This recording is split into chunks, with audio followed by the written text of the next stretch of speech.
The Phoenix Suns still have a realistic shot at the number 3 seed. Plus, Jordan Ott has a realistic shot at Coach of the Year. And where do guys rank on the blue-collar spectrum? It's all coming up next on PHNX Suns.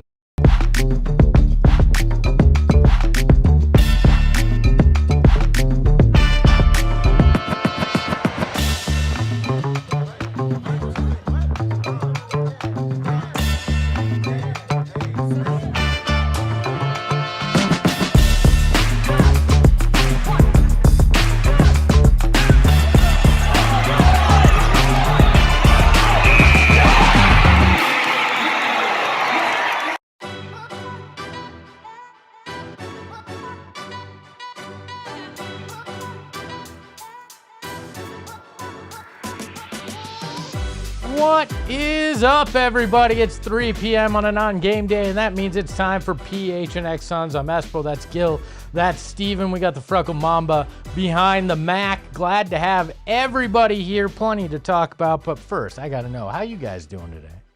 Feeling good. Good Suns win last night. Looking at the Western Conference standings has me feeling good. You wearing your Wake Forest hoodie? You got that game tonight? Big game tonight for the Deeks as well. I'm feeling good. I'm feeling optimistic about that as well. So I have no complaints in my world. I'm doing all right. There's a lot going on right now in the sports world, football-wise, basketball-wise, women's side as well. Obviously, on the college circuit, you got the conference tournaments rolling through, championships coming up, and then before you know it, it's the true madness of March. Some people call it March, others call it Izzo, and you know which side I'm on with that. So you'll see some green on this stage in the next couple of days. Well, what you won't see is maroon and gold. Eric is licking his wounds after that knockout blow that both the ASU Sun Devils and Bobby Hurley took. Nicely. Yeah, I mean, yeah.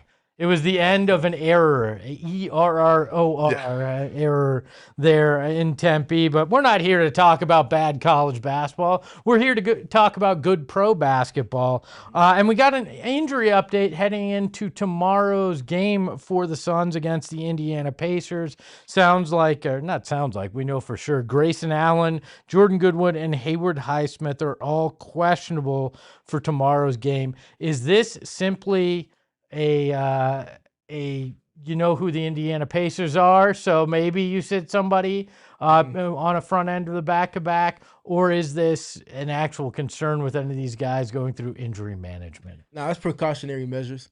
I think they're looking out for those guys. They'll probably have them on a very light, and I say that with intent, a very light, let's just see how you feel after another night of rest, going into shoot-around, and obviously your pregame routine, whatever that might be, and then we'll kind of reassess from there. So I think it's more so just looking out for those guys as they're all kind of coming back from their own iterations of injuries that kept them sidelined. And what we've seen from this Suns team throughout the season with their plan and management of injuries, specifically through the lens of back-to-backs, is they oftentimes take it light on the front end so you can have those reinforcements on the second end. And listen, the Pacers are the first team to be eliminated from playoff contention this year. They're 15-50. They've lost 10 straight games. So if you're going to have a team, and listen, we learned last week against the Bulls, you take nobody lightly in this league. Right. However, if you're going to go into a game and say, look, we're comfortable with being a little more shorthanded, we want to rest these guys a little more before that trip across the border to take on the Raptors, it's going to be that game against the Pacers. So I'm not sounding any alarms about it. It does seem par for the course with what we've seen from this training staff. Yeah, and you look at it, and I think the most productive things the Pacers have done all year is that trade with the Clippers to help make the Clippers relevant somewhat again. So you're looking at, you understand the situation. And as dumb as this sounds, it actually is kind of a pain in the ass to travel to Toronto with the team. There still is custom issues, all those kind of things. So there is an added level to that when you're going on a back-to-back from Indy there to Toronto. We'll see. Too real quick though. Yeah, from the Pacers side, they have an extensive injury report as they've had all season long. But for the guys that haven't been injured all season long, so excluding a guy like Tyrese Halliburton, Zubac is in position to potentially make his Indiana Pacers debut. That'd be fun. He's been out since the trade because of a left ankle sprain. They said that he would likely play at some point this season, and they've been very, very slow about bringing him around. And we have this information that comes up. You mean the one game he's going to play this year is against the Suns? It could be without Mark Williams. Without Mark Williams. I mean, this feels like every chance that this is to happen, it happens. Some guy's been out forever. Oh, Suns are coming up. We're bringing back Giannis, Jason Tatum on this current road trip, and now you just add Ivica Zubac to that mix. Why not? Andrew Nembhard is listed as questionable. He's been kind of dealing with some back and neck soreness. Aaron Nesmith, who got injured against the Suns the last time they played, he's been in and out. I don't remember if this is the exact same ankle, but he has right ankle management that he's kind of working through. TJ McConnell has been in and out of their rotation recently as well with right hamstring soreness. He's questionable.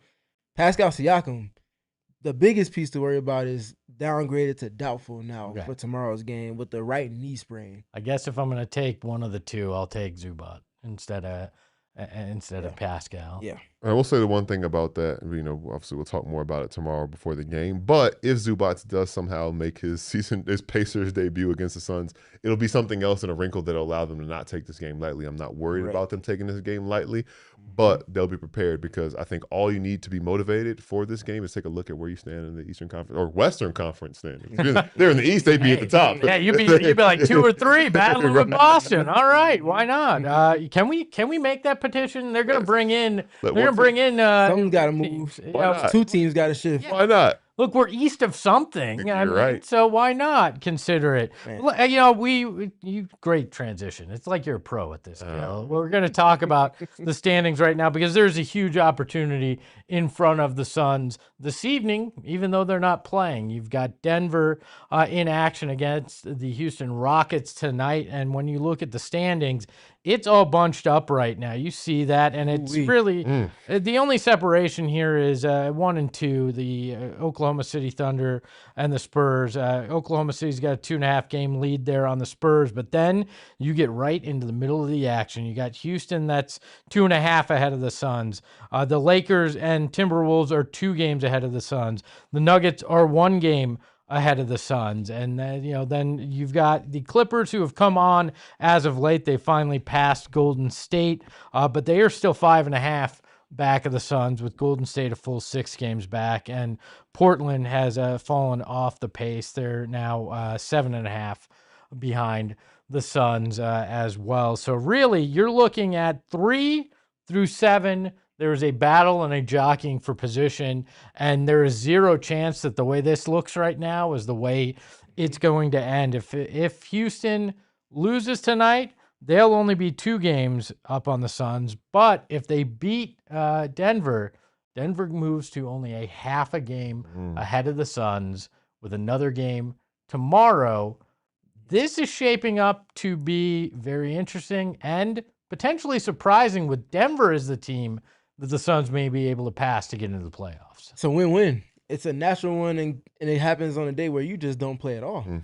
That's a gift from the basketball gods, so long as you continue to handle your business with the things that are directly in front of you. I think that part is as important as anything, but 2.5 games separating you from potentially being the number 3 seed says a lot about how urgent you need to be moving with each opportunity game-wise to address things under your control. They have an opportunity tomorrow against a team that's severely undermanned and obviously operating without their personal team MVP and Tyrese Halliburton. You have to go handle your business regardless of who is in and who is out of the lineup.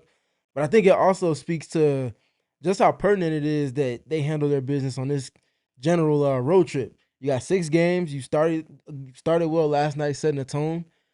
I think we all said 4.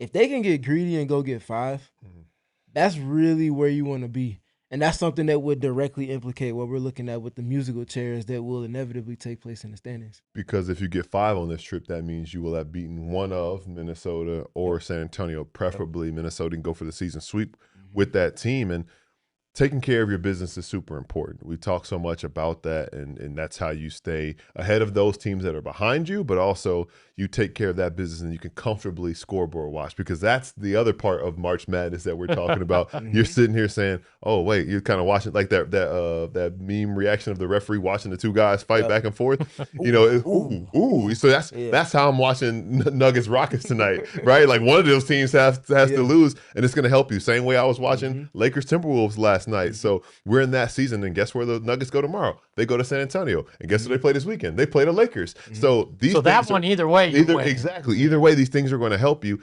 if you win your games. Yeah. So if you can win these games, and the other part about starting this trip off with 2 wins, which you go to Indiana and take care of your business, play your game, and handle your business, you should come out of that arena victorious. You can get to 40 wins, and getting to 40 wins is a big milestone for a team. The next one is in it clinching a winning season, but that helps you a lot as far as things go, and just take care of what's in front of you, and then keep an eye out on what's going on, because with 17 games left, there's still plenty of time for moving. But once you get back from this trip, there's only 12 games left, and there's way less room for flexibility in the standings. I think 9 of those 12 might be at home. Don't quote me on that, but there's a very small number of games that are remaining on your home floor. So a lot of the good work that you're going to have to do, whether you're on the West Coast or on the East Coast, is going to take place in someone else's home building. To that point, looking at the percentages in terms of probability for the Suns, their chances at the number 3 seed are 2% at this present moment. So that's a little bit down from last time we updated that, maybe 2 to 3 weeks ago. For the 4 seed, they're at 8%. 5th seed, they're at 13% now. 6th seed, they're at 22%. Where they're presently at, 45% chance of finishing at 7th. And then for the A seed, it's at 9%. So yeah, well, you know what the Suns have said about percent chances of things this there's year. a specific finger Yeah. they've had. There's 2. Yeah. You got 2 of them. So you know, read between the lines is what they're trying. They got 2 of those fingers, and they got 2 feet that they use to kick them out the way as well. So yeah. Oh, who are you guys? This is like a Sophie's choice. Who the hell do you? I assume we root for Houston tonight, right? That's the best thing, is to keep Denver on this losing streak, but it feels dirty to root for the Rockets. I'm not gonna lie. I think it's tough too with this game, because it is very much, there's not like a tiebreaker with either of those teams. Both those teams have beaten you more than you will have beaten them, and you won't have the tiebreaker either way. So it is just kind of like, look, let Denver keep going on this free fall, especially knowing that you see them pretty soon or later in the month. They come here. So it does feel weird like that. I think the other part of me, though, it would feel good to finish higher than the Rockets in the standings. Hell yes. So I think, either way, it's kind of one of those things that it works out in your favor regardless. But I think slightly to tie Denver in the loss column would feel tangible as far as what you're working towards on this trip. Espo, one word answer. Who would you rather play in the first round matchup wise, Denver or Houston? Houston. I mean, sorry. If I can avoid Jokic, I'm avoiding Jokic. I'd much rather give me the 3-6 Suns Rockets matchup, and or 4-5. And I think because of that, you might want Denver to win, so that they can get back to what is the highest seed they could get, which is 3. You still think the Lakers are the team you can catch easier? I think the Lakers are the more likely to slide. Like, they've been playing better of late, but they are the team that's had the most flaws in terms of how they address day to day. I think Denver gets back in alignment with who they've shown to be more this season. Hey. Alternatively, though, I was thinking about this. That caught me off guard that time. I'm not gonna lie. Alternatively speaking, though, thinking about where Denver is right now, Yeah. if they continue this avalanche, this free fall in the standings in the Western Conference, they could be in the same situation that the Suns are in right now, where you're talking about, ooh, you don't want to have to see Kawhi Leonard in a Game 7 situation. And if you lose to Kawhi Leonard in a Game 7 situation, who's waiting on the other end of it? Steph Curry in a Game 7 situation. So there is potentially, right? But there is a very weird situation outcome in which they could miss the playoffs entirely, which I wouldn't wish that upon them, but that could happen as far as that goes if this free fall is really as free of a fall as it is. But to the point with the Lakers and the Timberwolves, I think the tiebreaker thing comes back into play with just getting to the neighborhood with them, because you just jump them if you can tie them, because you have that already. So obviously they have nothing to do with the game that's being played tonight, but moving forward, want to see them continue to lose so you can catch them because you got something on them. I mean, let's be honest. There's a weird world where Kawhi and Steph don't play in those playing Also games, true. depending on Also if true. the NBA have any guts. Very different reasons, but yes, Yeah. indeed. Week 21 of 25 in the NBA right now. It's crazy that we've come just this to far. fathom it that way is crazy. So what you're saying is this Sun season isn't fake. We're far enough along now that it's real. It's real. It's real. All think so. right, Think so. We'll allow it. Yeah, I still am gonna feel dirty about rooting for either the Nuggets or the Rockets. So maybe we can have the first tie in NBA history tonight. This man looking at us like Squidward. Yeah, well, that's because he just had to talk ASU basketball. So we're gonna. I want to get to Kara's super chat here. She's celebrating her 5th month of membership, and she says we cannot afford a losing streak to end this final run. Right. Agree 100%. You got to take care of your business because that's the only way any of this other stuff matters. Mm-hmm. If everybody else lost out and so did you wouldn't move up a spot. Like, you got to take care of your business. That's analysis. That's hashtag analysis there for each and every one of you. But thank you, everybody being here in the chat. All of you, Russell, Muggs, hello, Kara, Sean, everybody that's in here. Appreciate you being along for the ride. Hit that like button. On the other side of the break, we're talking Jordan Ott and Coach of the Year. Window Depot, Gil, again, not just windows. There's so much more than a window store. A depot store. I know, yeah. Yes, you can buy all the depots you want there, all right? Plus, you can buy countertops, sinks, windows, of course, and now flooring. Down at the Tucson store, they've already got the flooring, and then it's going to be in their other 6 Arizona locations soon. So if you're looking to get something done in your house, this is where you're going to go. It's loved by contractors, but it's loved by everyday people like you too. And if you're trying to figure out what that project's going to look like, the best part, they have free designers in store that can help you figure out how to make your bathroom, your kitchen, whatever you're working on, the space of your dreams at the price that is perfect. Zero. Love it. Gotta love it. And right now, they're going to be able to help you order online and pick up in store if you go to thewindowdepot.com. So I highly recommend you go to one of their 7 Arizona locations to see for yourself why it's more than just a window store. And I don't know if you guys have ever done this, but have you misplaced your sunglasses ever? More than I'd like to admit. Steven's like, no, I'm too good for that. Have you ever broken your sunglasses? Yes. All right, they've done that. Mrs. Espo does that constantly, perpetually, and that's why I've gotten her Shady Rays. She knows. She's well aware. Like, I'm not breaking new. Breaking sunglasses. Tracy, you're breaking sunglasses and losing them on a regular basis. But the best part is, even when she does that with Shady Rays, if they're lost, stolen, broken, they're going to replace them. That is how unbelievable Shady Rays is, and I love working with them for that reason, because they've helped my wife keep her sunglasses available. Because out here in Arizona, you need to have a good pair of sunglasses, because not just because the stars shine brighter out here, because the sun is damn bright too. So go to shadyrays.com. Use that promo code PHNX SR for 40% off 2 or more pairs of polarized sunglasses. Hello, I didn't throw the missus under the bus. Says Espo, here comes the bus. No, I just speak facts. That's what we do on this program. And the biggest fact that I'm going to speak to you today is Jordan Ott is the NBA Coach of the Year. True or false? True. False. All right. Okay. Have a good night. Ahoy, hoy, everybody. No, let's get into it, though. I want to know, and Steven, I'm going to start with you, because you obviously feel a little different than the rest of the room. Why is Jordan Ott not the NBA Coach of the Year? It's not for reasons that he hasn't addressed and done under his own control.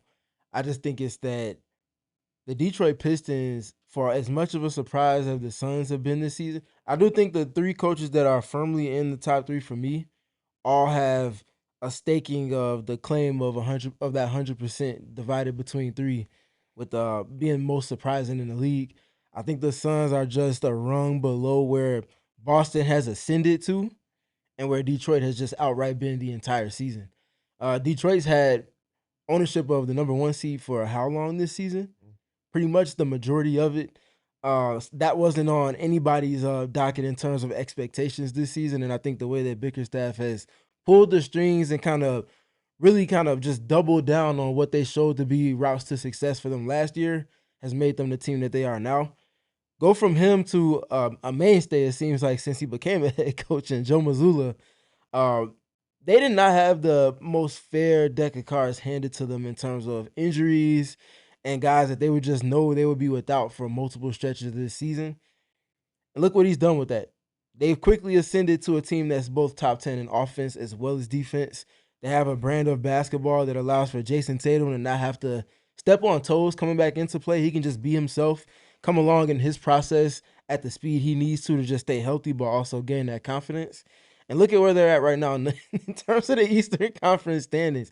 For many people, they are the team to beat in the Eastern Conference at this present moment because of how they've navigated the last 2 months of the season. And in part because they got a horseshoe up their ass and they got Tatum back, and he looks like he's not that worse for wear. Yeah, that definitely helps. But I think having to navigate all of that with so much unsurety on your side, as far as some of the changes Boston had to make, some of the things they've added outside of Jason Tatum coming in, I think Nikola Vucevic is someone that's going to help them a whole lot more than it's gotten attention for when the games matter a little bit more. And we've seen it in pockets already. I think Joe Mazzulla would be my coach of the year at this present moment. Now, Jordan Ott still has plenty of opportunity down this home stretch, less than 20 games left, to get back in that mix. Obviously, JB Bickerstaff could easily just run off a quick 10-game win streak, and that would put him right back in first place. There will be musical chairs there, but I do think that the latter two coaches are a step ahead of Jordan Ott in that kind of paradigm at this present moment. Now, think about JB Bickerstaff's Coach of the Year candidacy. It kind of starts to feel like a little bit of that 2008 Chris Paul MVP situation. And I think he should have won last year. Man. He should have won last year. He brought the Pistons 30. They were the laughing stock of the league, and he increased their win total by 30 games. And in 1 year, turned them from being a laughing stock to a team that people feared. I don't think we saw them becoming this season, but I think we saw the seeds had been planted that they were going to be a force to be reckoned with, and they've taken advantage of the landscape of the Eastern Conference. As it goes to Joe Mazzulla, I think he's done a great job, and I think that what he's done is probably most comparable to what happened, that was going on with the Suns, as far as the fact that they had complete roster upheaval, parted ways with so many guys for financial reasons, and dealt with the injury of a key player and still found ways to win, to get that guy back at 85% at full strength, who is better than the majority of the NBA. Where I think it's a little different is when I think about the Celtics organization and the things that precede Joe Mazzulla and the culture that's just existed with that Kelly Green and White in Boston. That has been in place, and he didn't have to navigate that type of situation.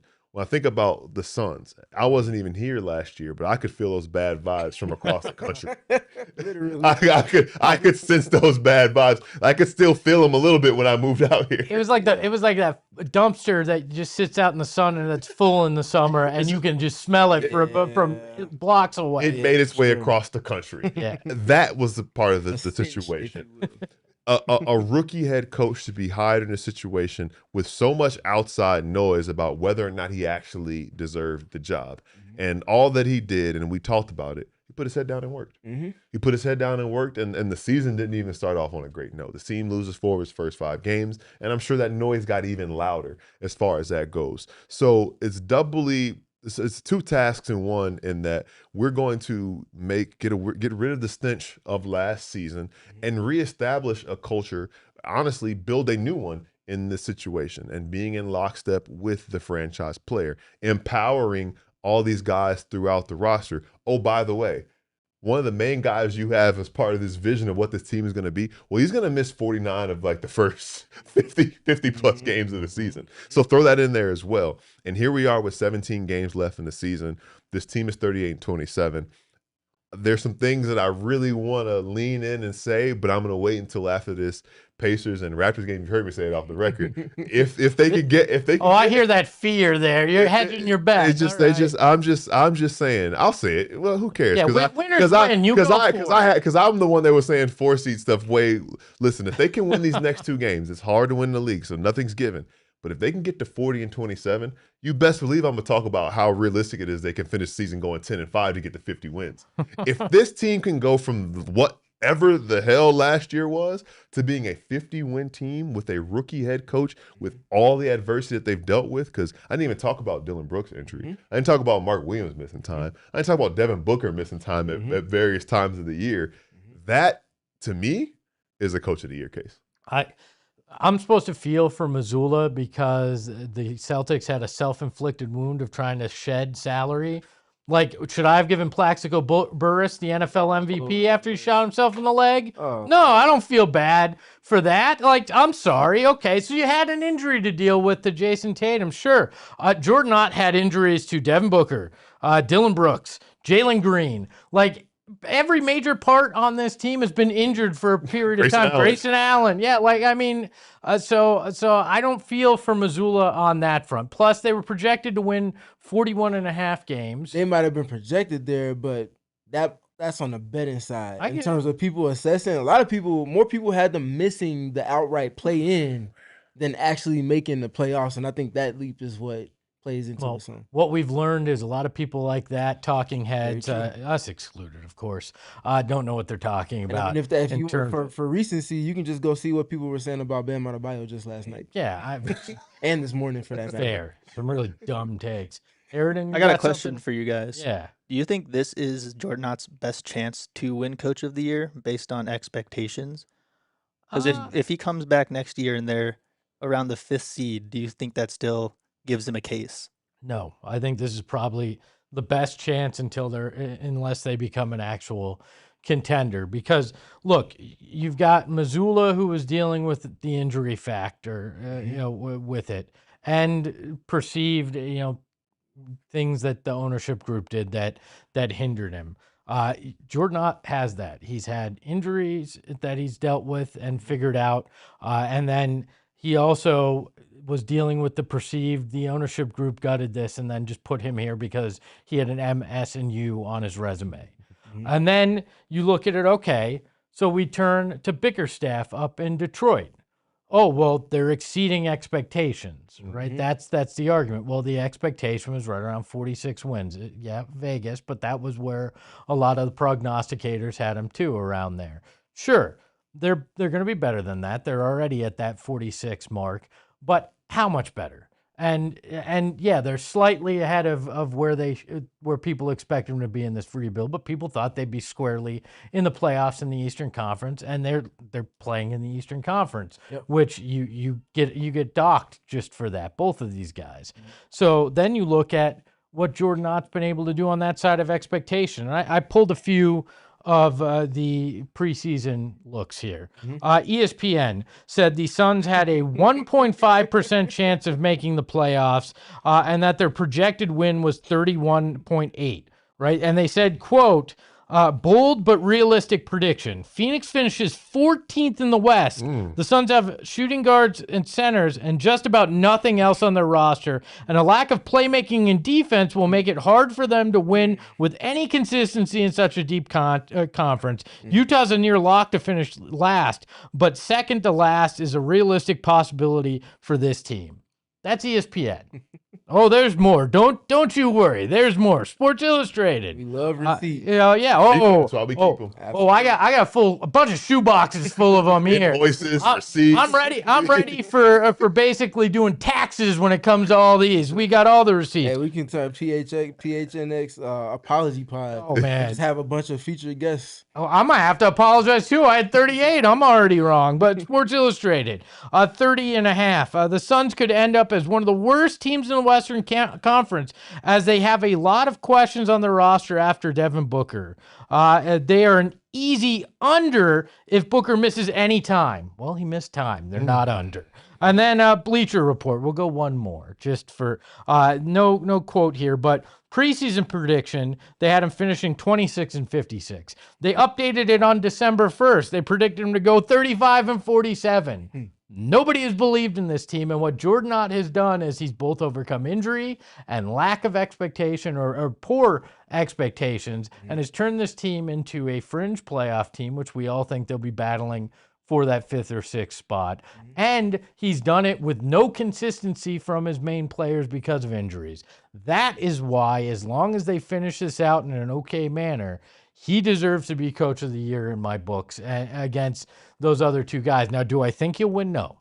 I think he probably finishes 3rd. Do I think that's a load of crap? Yes, I think that's a load of crap. Yeah. So to that point that you guys are both making, is something I kind of want to put out there, something I think about a lot, and I want to throw Charles Lee's name in the hat as well, just thinking about what the Hornets I got a couple other names have done and what they've been doing this season, and kind of this had nothing to do with nothing to do with me being born in Charlotte, North Carolina. Genuinely just respecting what he has done this season and what, again, subverting expectations, but also like erasing a stench. Talk about that, like I think those should be the top two that's guys. a year-long stench right there. Year long, Decade long, decade long. It was such a stench they had to literally move the team and then bring another one in, and it still had a stench to it. Can we take that name too? By the way, like let's get that. But thinking about that and kind of putting this out to both of you guys, if you were a voter, if we were fortunate to have a vote, because I think a lot of times you see Coach of the Year just goes to it becomes Most Improved Team Award. It's not really the coaching job. It's hey, this team got better, and you don't really think about the context. Or as we kind of talk about with Mazzulla, and I think that's why I said Mazzulla and Ott's cases were similar. It's subverting expectations and the narrative around that. And I think that Coach of the Year should be more of a narrative award than it actually is. And I guess that's what I put out there to both of you guys, like. Do you think that we strayed away too far from that? Like, I think the Kenny Atkinson went last year, just kind of tweaking some things with a team and taking them to the next level. But then when the playoffs came around, it didn't mean much. So I don't know. Should it be a narrative award, or should it be more of like just most improved? All awards should be a narrative award in my mind, because I mean that's what you're basing it off of. Like if this were a non-narrative award, you would give very specific criteria based on if you hit these levels, and then you are this, like, and that's not the way it is. So I think that the storyline always has to matter. I think the storyline should definitely matter, but I challenge with the way we want it to be voted upon is not the perspective that those with that privilege of voting. Then maybe they shouldn't have the privilege. Well, that's a supplemental content video, Eric. We can knock that out. It's evergreen. We can do that at any point. And I'm calling dibs on being involved with that, because boy, do I have a lot to say on that front. What I'm getting at with that is when you look at the way people assess coaching, it's not consistent, because perfect example, Steve Jones Jr. just got done talking about this a couple of weeks ago. When it comes to coaching, people look at adjustments and they throw it around as the hot word, but is an adjustment a literal adjustment, or are you just looking for something that is going to result in a win or a loss based off if you press this button or not? What he meant by that is, if a coach decides to go switching in the second half after whatever their initial coverage wasn't working in the first half and they lose, is that adjustment still going to be acknowledged in context of conversation, or does it just go out the window because it didn't work? Because an adjustment was made. It was clear that the execution level just was not there for the team, you know? So like that's the twofold part. Coaches press buttons all the time. It's what people choose to see oftentimes, and some things you just won't see unless you're privy to what the game plan initially was. Like, you can't accurately assess a coach's job done with the team, which is why the narrative should be what is being held high. Why don't the coaches vote on Coach of the Year? They do. I mean, they have the ones they vote for, but they should both. I agree. Because honestly, we're never gonna have that specific insight. It's impossible to have that extent to where you can accurately assess a coach's performance. To your point, that's why I cautioned a little bit with the Bud stuff last year, because we just weren't privy to everything that was going on. We just know that if something's not working well to those extents, the culprit has to be the person who has head in front of their coaching title. So, like, it's understandable, but the blame is bigger than just one person, just like, you know. So it's just hard to gauge and assess that accurately from the external without having that internal info. Wait, here's another. Should it be coaching staff of the year? Because no head coach does it by himself. And I think that's why we see coaches that do get that recognition or the outright award won credit their entire staff as a whole, because they acknowledge that it's quite literally impossible to be a one-man band as far as a coaching realm goes. You have to have your delegates, and if one person is slacking in that 6 to 8 person group that you have, everybody's job is going to be thrown off because the performance is going to suffer.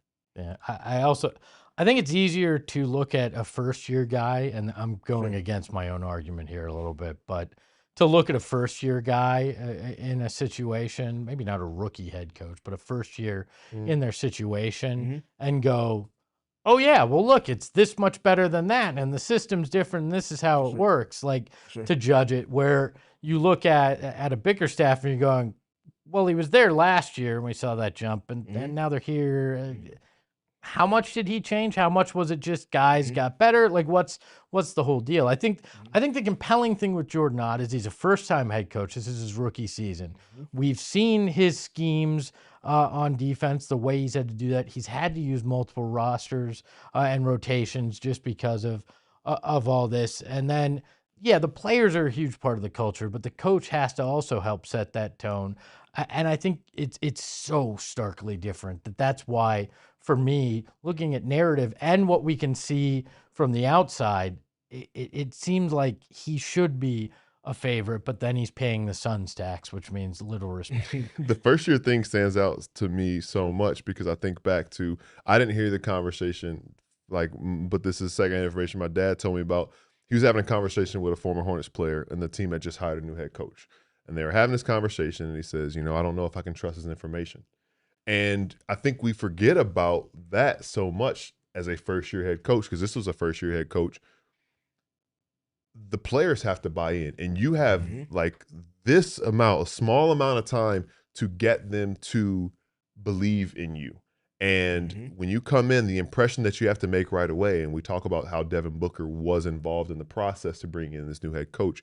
Whatever Jordan Ott did during that process, whatever he did during the trip to China, during training camp, during preseason, to get everybody on board with him. And I think a big part, which is him and his entire staff, the empowering of players and believing in players and showing that ability to adjust on the fly.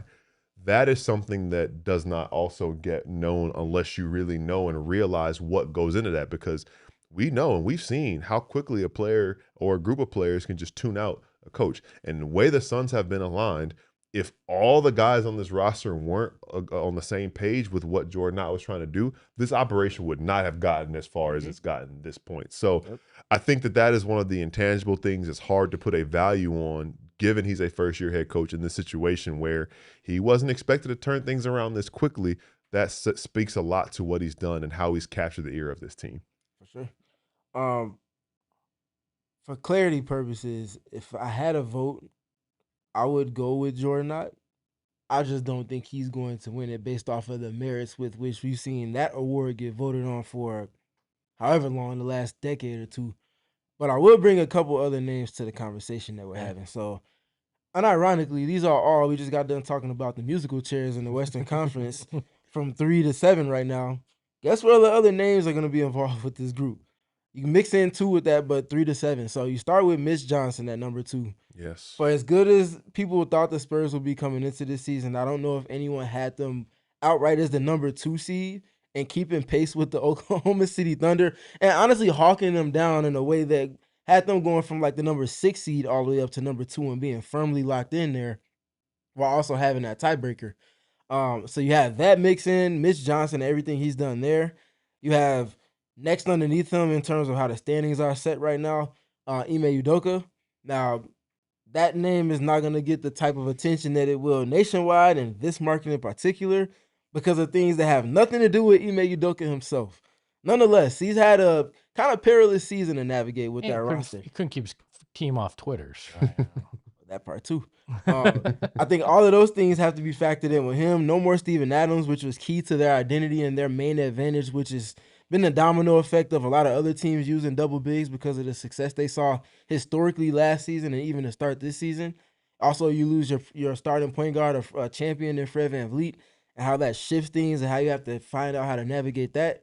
There's that for him. And then the other part, last one, another one that the Suns were, I think, rumored to have interest in, ultimately stayed home, David Adelman. And I think what he's done with Denver amidst the multitude of injury adversity that they've had to navigate, that has to be brought into the conversation as well. If they were able to finish with a top 5 or potentially top 4 seed, I think his name should be firmly involved in the conversations because he has been coaching with that Denver team. And I think that can't be falling on deaf ears. Well, Steven has convinced me. Jordan Ott's now going to finish 6th in the Coach of the That is Year not what my voting. intent was at all. Yeah, he got me. Now I don't know what to think. Now I stay with.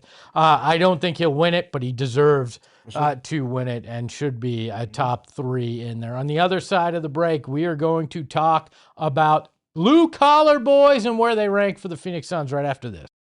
Circle K. You want to become a member of the Inner Circle? You're going to do it today with our friends at Circle K. And guess what? You're going to do it in time for their next Fuel Day tomorrow, Thursday. You're going to save 40 cents off per gallon at participating locations, which means I think I'm right on that cusp of needing gas. I'm going to drive a few extra miles today out of my way. Gotta take advantage. Just to justify going to fill up tomorrow and saving that 40 cents per gallon. But the great part is when you sign up for free, even if it's not a fuel day, you're going to save 25 cents off per gallon in your first 5 fill-ups.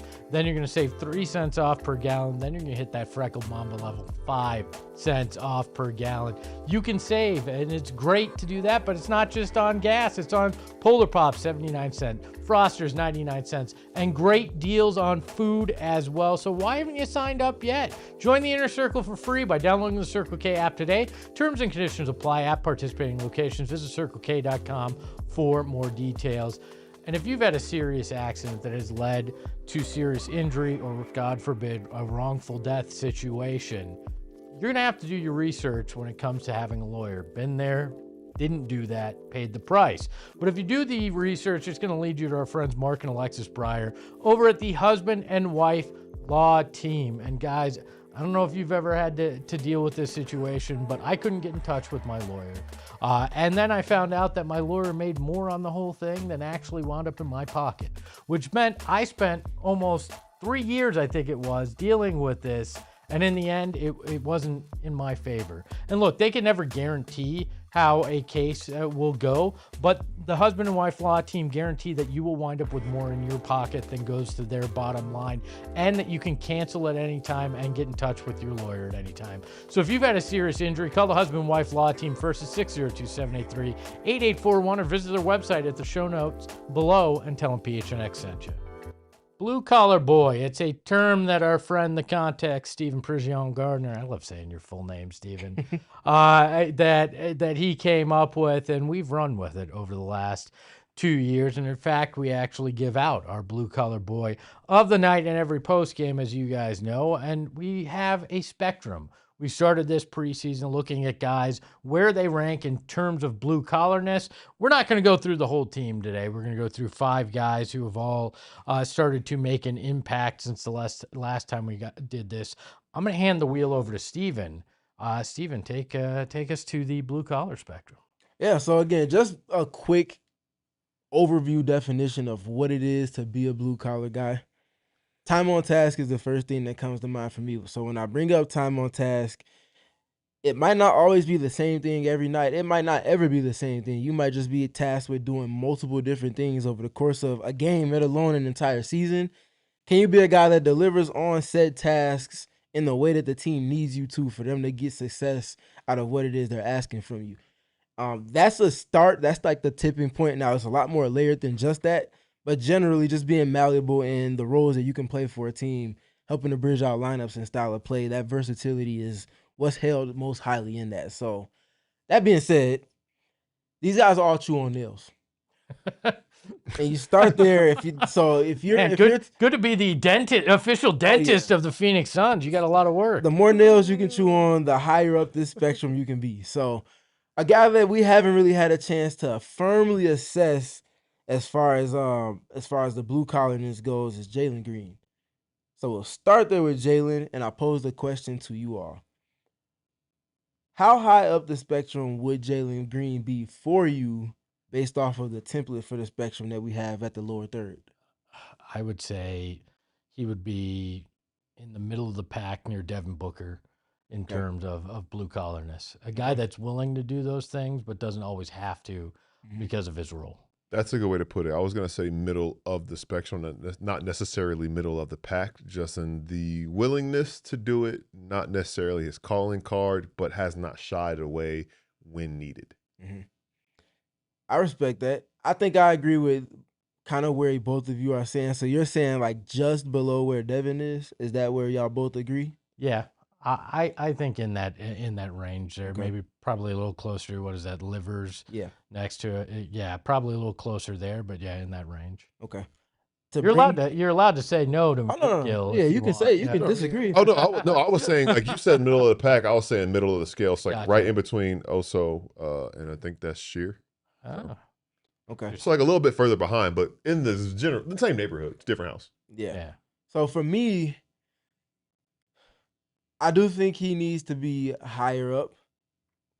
My issue is I feel like he has some blue collarness to his offensive approach that the drives do not get enough credit for, because you have to be very gritty, you have to be very daring, and you have to be a certain level of unrelenting to be an effective and efficient driver. And I think I just got done highlighting the volume of his drives over the last like 7-game stretch and how they've been, if you put it on a league-wide scale, they've been just generally elite in terms of the volume as well as the points that he's creating from that, whether for himself or others. To have to play to that because the team just doesn't have anybody that can do that, there's quite a bit of blue collar to it. Not saying he should be over Devin, just wanted to bring that to the convo. I would put him just below Devin at this present moment. Yeah, for me, what does a blue collar guy do with his work? Climb the ladder a lot, and that's what Jalen Green does. He ain't afraid to go in there, even if he falls on his ass. He's not afraid to do it. Yeah. So I guess you've been outvoted, is what I'm saying. That's fair. We're gonna put him near, right behind Devin, I guess. The Green Goblin moves into that space. Next, Also, it's a little blue collar of you to point at somebody when on the floor, because that's an edge. That's an edge. It is. And that's a blue collar quality right there. Is it? Is doing that? Absolutely. That's blue Absolutely. collar to call a guy out like that? Yeah. Oh yeah. Because you have to be in a certain mindset to want to go about doing the job that way. So yeah, that gives you a little bit of blue collar. That's eating nails and then spitting them back out that way. Like, hey, all right. Yep. Next on the list, another guy that's new to the team since the trade deadline, Amir Coffey. Yes. So Mr. Amir Coffey very quietly has been elite with his offensive rebound percentage as a member of the PHNX Suns. Not always coming our way with a direct rebound, but those value tap outs that lead to extra opportunities. Amir's a guy that does a lot of the little things. He's been elite with his time on task, playing multiple different roles for the Suns as they figure out where he fits into the rotation and team scheme. My question for you is not where is he, but how high up the spectrum can he be, having only been with the team for a little bit over a month now? My answer, I think, is that he could be in the upper third in a sense of that is the identity that he has, kind of as you were saying. Like, if he's going to get minutes, the impactful minutes that he has had, even being the guy who almost got this team back in it against the Bulls, that was very blue collar. That was like, man, y'all ain't doing this? Like, all right, let me get my hands dirty a little bit. Like, we play hard. What are we doing? So I think that is going to be his identity. That's why they made the move to get him. That's why he's the person on that trade that landed on this roster. So basically, it's one of those things where put him in that spot towards the top to where he can move up with more repetition and more minutes and more impactful moments. But that's what he's going to be known for. I think he's probably in that upper third just because that's his reputation too. I think you have to count reputation in it as well, especially when you have a small sample size and he's lived up to it when he's gotten the opportunity. What is that, Ryan there past Devin? I think he's probably in that same category. I mean, we're not moving anybody, but Ryan may slide back if we did. But I think that's the area where Amir should go because you know what a blue collar boy loves, a cup of coffee. So. Black coffee, just straight coffee. You said it, not no me. cream, no cream, no sugar, just black coffee. Yeah. Anyways, not next on the yes, I'm frou Dunkin' Donuts crap. This is straight Joe, right? Just for the caffeine, for the effect. Oh man. Yes, I agree. I think he should be right where Ryan Dunn is. Maybe just slightly below, just off of the lack of sample size to assess for him. But what he's shown within this small sample size is that he should be in that group of guys. Next on the list, we have 1, the one and only Haywood Highsmith. Now, this is where I will pass it to you all to go ISO, and then I will round it out because I feel like we all know where I am with a guy like him based off of guys that that were already on the Suns roster. So I'll pass it to you first, Gil. Where would you personally place Haywood Highsmith based off of only having seen him for 2 games and 30 seconds? Yeah, I was gonna say like 25 minutes. So I said upper thirds for Amir. I'm gonna say like 85th, 90th percentile. So like at that top because pure reputation, but also pure edible. He hits like one of those. I'm feeling good when Haywood Highsmith, emphasis on Haywood comes in the Highsmith, game. Yeah. in the game. But thinking about like from the moment he was introduced to this franchise, he said, "Oh yeah, this team picks up full court and likes to crash the glass and guard people. That fits in right well with me." So he knew immediately. Think about the first 30 seconds he got brought in to get a rebound. Like that is it. That is exactly, and like we're seeing it. The steals, the playmaking, and blue collar on both ends of the floor, which I really appreciate you said this. You can be blue collar on the offensive end. Some of the things that you get glory for can also be blue collar things. And we've seen all of that, and we've trusted him to do it so much, and he's going to continue to do it. Like that's exactly what it is, and that's what he's known for, not just in this franchise, but around the league. Yeah, I mean, to me, the point you made about that first appearance, there's nothing more blue collar than that, where it's like there's no fanfare, there's no warning. I'm just gonna get thrown in there. 11 seconds left in the game. In the highest leverage point of this game, where they need the most. You know what, Haywood? Take off those warm ups and get your ass in there, even though you haven't done anything on this team. Plus, you add in the fact that we were told 2 to 3 weeks before it was reevaluated, and he said, "Nah, I'm good. We're going to play because this team needs me." After Dillon Brooks got hurt, and what was it, a week that he was off the injury list? Again, that's a blue collar mentality too. I'm here to help this team. We can move that timetable because we all knew it was kind of round into shape. Not really that he was still hurt, but he said, "You know what? Nah." I mean, obviously the team was part of it, but he went to them, I'm sure, and said, "I can help. Let's make this happen," and has stepped in there and done that, and sorry, Ryan, but has stepped in there and done that and taken minutes there as well. And Steven, you talked about it. You think he could even be a guy that could start for this team at some point. He's playing important minutes. I hate to say it, but I think he's probably up there with Royce in that top part, based again on reputation, but on what we've seen from him as well and what we know he's capable of. I don't hate that you said it. I love that you said that. Okay. Good to know. I love that you said it. Absolutely. Absolutely. I knew I was speaking your love language, Steven. So, first of all, shout out Baltimore. Haywood Highsmith from the Baltimore area. Also as a Ravens fan, but there is no bias with this perspective that I'm sharing at this present Can he sack a guy? They could use some. Oh, he definitely could get down in the trenches. Oh yeah, for sure. Fits the qualities very well for that. But to that point of just what he's done, 8 deflections and I think 3 steals in 2 games with the Suns, and he's only played about 30-ish minutes. That's the type of impact you're looking for. Now, past just the box score numbers and things that you can look at on counting stats, look at his efforts.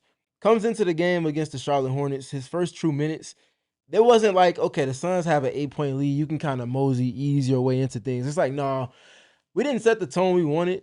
We need a spark. And Jordan Ott presses the button on him coming in, knowing that he can do some of the things that they needed. And again, time on task, you get tasked with doing something in a new role, a new situation, and it's not a comfortable one. It's an adversity-filled one because of injury, and you just go and do it. LaMelo Ball, you are not going to bring the ball up the court comfortably with me. Kobe White, you say you want to bring the ball up the court. Okay, cool. You're going to have the same problems. Y'all are not going to start getting into your half court until 16 seconds. And because I've stifled everything, you're not going to get to a point of attack until like single-digit seconds left. And now that means that Rasheed Fleming can get one deflection, and now it's all of a sudden everybody's playing one-on-one, which is right where the Suns are when they're at their best. Teams have to spend all of that time to get in the half court, and then they struggle to get to an actual action being ran, and then they just have to throw something up, and now they're off to the races.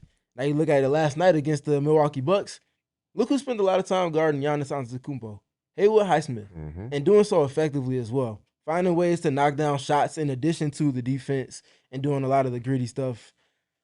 He is right below where Royce O'Neal is at this present moment. And I can't say he's above Royce just because of, again, the sample size being as small as you could, imagine putting someone on this current spectrum at the moment. So Haywood already has left an impression that I imagined he would, and it's gone exactly according to plan. It's based off of what he showed to do when he was in Miami. I cannot wait to see an all blue collar lineup when we get to that point, because I think we're going to see one before the year's out, and maybe even in the play-in / playoff. Rasheer Fleming or Rasheer, God, come on, Malawatch. I'm saying one thing and reading another. Come on, Malawatch. Yeah. What are our thoughts on what he's been able to do and the step he's taken since he's gotten minutes? Yeah, Kaman has been a revelation in many respects for a team that's needed a boost in not just size, but also a certain type of activity. Man plays with that Energizer Bunny style of motor that it kind of uplifts the vibe of everybody that's on the court, different from how Dillon does it, but in ways that impact the team in terms of their level of play. I think those efforts, and also past just the efforts, the story. We just got done talking about narrative and the build up to things and why that matters. His first shift in the NBA did not go well. That first road trip for the Suns where Mark Williams is out because of the plan and the injuries that he's working through, he gets thrown into the fire. Obviously, we know he's not ready for that. They didn't go well. Not at all. But it's all about how you respond. And I think that response to adversity, once they were able to compile some information and the ways in which he's navigated that, haven't seen him soaking, putting his head down, being a bad teammate, none of those things. He just rolled up his sleeves, true to blue-collar fashion, and said, hand me that wrench, give me that hammer, I'm going to work. And he did so as well on a G League level, earning that trust, building that buy-in and that respect. And now it's become a time-on-task guy for the Suns. That's the first step to getting to where he hopefully wants to be, which is starting for a team. And I think he's navigated that well on the mental side before anything else. And that is as blue-collar as it gets. So for me, personally, I would put him right below where Devin is at this present moment. So just below Devin and just below Amir. You won't hear me argue with that. I was thinking in that same realm, kind of, again, same, feels like in the middle of the pack. There's stairs you got to climb. It's the stairs. It's the stairs. I think he's in the middle. He's midway through. I think we're seeing the efforts, the multiple efforts, and piecing it together. The fire that he's playing with as well. That's been the most encouraging thing to me, where he's like blocking shots or getting dunks and he's yelling, he's beating his chest a little bit. Kind of, it's one of those things where this superhero is learning the extent of their powers. And that's the thing. Once he learns exactly how capable he is of doing different things, I think that's when you start to see him master that as well. So it's just a matter of time with him moving up the stairs, but we see it. And I think it's a matter of him seeing it as a next step. I think he's too green to be blue right now. I think he's too What a bar. That's a bar. Too young at this point. He's trying hard, and I think that's part of being a blue-collar guy, but I think there's a lot more. Some of that is learned. Some of that is earned. Some of that is natural. I think the natural is there in his efforts and what he wants to do and in being a good teammate. I think there's a lot more on the learned side and the earned side that he has to get, and that comes with minutes, time, and that effort turning into production in a lot of ways. So I would put him down there near Livers and Green and say, okay, I see the potential. I think that you can move up, but I think there's still a lot of work to do in that front. So that's why I say too green to be blue right now. I mean, we're in the same ballpark. Like, we're just one person divided from where we got him. Yeah. I'm not mad at that kind of realm of the spectrum at all for him at this present moment. It's a step up from what we had him before. Yeah. Or a significant step up, rather, which is where you want to be on the progress for ascending. Last one to round things out. I think this might be the one we're probably chomping at the bit to speak about most. The one and only Mr. Rasheer Fleming. Now,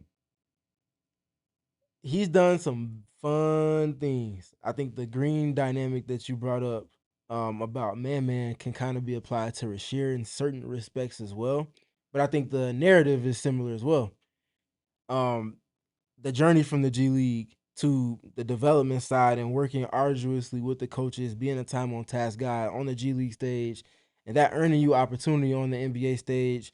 You get a couple of minutes early, not quite that time. Not a misfire per se, but it's just a kind of gauging point to see exactly where you are, how much further you need to get to be where you want to be. Rasheer has ascended. I would put him in the realm of just below Amir, but just ahead of Devin as far as the position that he plays, which is literally all 5 on the defensive end of the floor. How impactful those things have been for him with the now 10-game sample size to assess things from, and what the return on investment in terms of those numbers have been in this window, which we got done speaking through on Monday's show. So I would put him steps up of where he was prior to us having this conversation now, still with plenty of room for improvement. And I think the improvement on execution gets him closer and closer to that Royce O'Neal barometer, which leads to the elite guys. I think just like in the rotation, he's ahead of Ryan Dunn. Where Man is green, I think Rasheer has had a little bit more opportunity, has done a little bit more. Yeah, he's starting to ripen, you know, like he's getting up there. And I think he's taken advantage of those moments in a bigger way. I also think one of the things that a lot of our blue-collar boys on this team have is a chip on their shoulder. And Rasheer Fleming has a chip on his shoulder because he was supposed to be a first-round pick. Everybody said, oh, that it could be even as high as 15, we heard. In that range. A lot of people thought that 18 to 24 selection was where he's going to be. He has to wait till day 2, first pick of day 2. And I think that chip on the shoulder also is a big part of it. Yeah, that moves him ahead of Man. A lot of things have come easy to Man in terms of his skills, getting into the game, getting picked 10th in this draft, getting to go to Duke, all those things. For sure. That's not a knock. I know that he's had a hard life in other ways and has worked to get where he is. Right. But it's been a slightly easier path in terms of basketball than Rasheer Fleming. I think Rasheer is up there ahead of Ryan Dunn for me because of that chip, because of how hard he's worked to get better in this rotation and the impact he's having, and him having to take on defensive assignments that are significantly tougher than a lot of rookies would be put in the position to do. It's funny to me, we didn't discuss this ahead of time. That was not part of our preparation for this. And when you started talking about Rasheer, before you even said where you put him, I was staring at that gap that Mark is just kind of sitting in thinking. And then we all agreed that that's probably where he should be. And to a different extent, but the same argument or the same rationale I'm using with Rasheer is that, listen, if he wanted to get minutes in this rotation, the first thing he had to do is master those blue-collar things.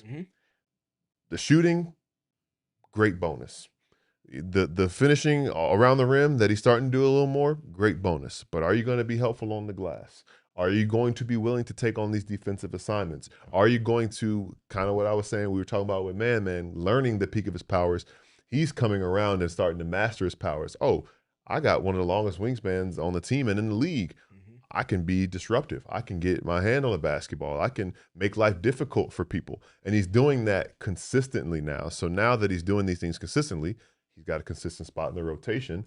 The team is better with him on the floor, and it's all rooted in his blue-collarness, as we talk about. So when I think about Rasheer and what he does, he is a blue-collar boy, but has so much talent with it as well. It makes it look cool, and I think that's what's so exciting about him and his prospects for the future with this team. Craig in the chat says, Fleming does not have a chip on his shoulder at all. He's far too humble for that. I think you can be humble and still have that where you put it in as a little extra fuel in the tank. You go, okay, I know where I should have been. I'm going to use that, but it doesn't make you less humble about it. It's just, hey, I know I was better than that, and I'm going to add that as that little extra something to work. That humble chip on the shoulder, like, I guess I got to do more. Like, I guess I didn't do enough. I guess I got to, like, that kind of one of those things where, like, oh man, It's my fault I didn't get drafted in the first round. Let me do more to show why I believe I'm a first round pick. So I think that like you said, there's a way to have that humble chip on the shoulder that just kind of makes you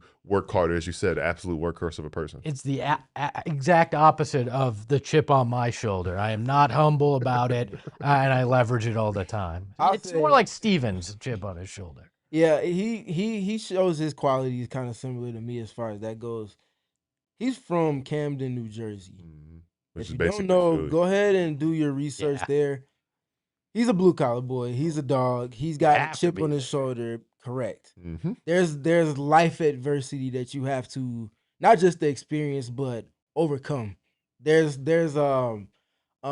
resistance. There's velocity you have to reach to kind of step out of that space, and he's done that and done it very well. He definitely has a chip, and I think he might even end this season in the top 5 as far as the blue collar boys goes. Now he's gonna be tussling and vying with Haywood Highsmith and Royce O'Neal because I think the top 3 are the top 3, and they'll be in that mix. But it's gonna be a fun conversation again. That's just going to continue to make this team a better version of itself because he's around. And as you take a glance at the spectrum now, earlier in the season, there was a lot more guys that were on the kind of whiter side than the blue side. You see the shift that's slowly taking place. And this is why it's something that I'm glad we were able to put a spectrum for the optics to my wanting to have this kind of conversation, just to speak to these qualities that these guys are wearing. You can't talk about culture and identity if you got 2 or 3 or 6 guys that are all the way on the white side of this, and the blue side is only 4 guys. Well, you would have had 2/3 of the roster in that space last year on the far left there. So that is for sure. That is why it's so important. I figured the next time we do this, we're going to be talking about the battle for supremacy in the blue collar. The supremacy is done. No, it's done. It's done. I mean, according to this, it's not. We have not updated this. I declared it. I declared number 3 is number 1. Number correct? 3 is number 1. Goody is number 1. Yes, in January I declared this. This is it's over with. Get the engraved wrench out. Spoiler alert: the award is his, but we will save the anointing of the award for the conversations. Also, you'll see some names that are in the middle and also towards the end that will not be in those spots once we have our next conversation. I am legitimately going to get an engraved metal wrench for him with Blue Collar Boy of the Year. That is another edition of PHNX Suns in the books. A big thank you to Gil McGregor. You can follow him at Gil McGregor _. He's the smooth one.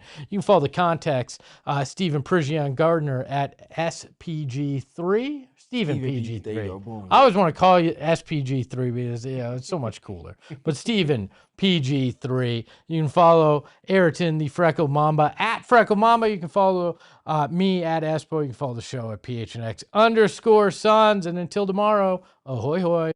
We all silly like the mayor.